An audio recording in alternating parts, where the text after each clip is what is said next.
Welcome to Kenton's videos. Enjoy the video.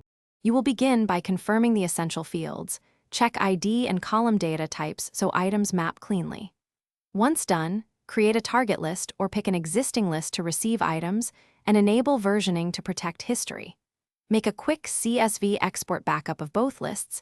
This gives you a rollback if mapping errors occur. You're starting with preparation and the first actionable steps. Do these now to avoid schema mismatches later. Next, map columns and perform the core transfer. If you prefer GUI simplicity, use Quick Edit Paste for small sets.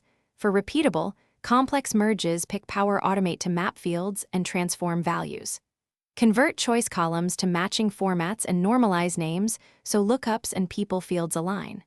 Once mapped, run a small test import of 5 to 10 rows to validate transforms and permissions. This step prevents Finally, run the full import after successful testing, monitor for duplicates and errors, and resolve conflicts by adjusting mapping rules or deduplication logic.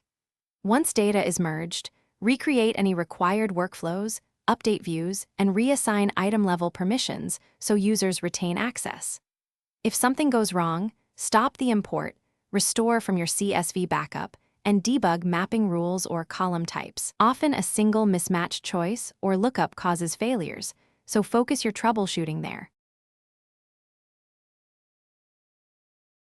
Thanks for watching. Consider subscribing if we helped you.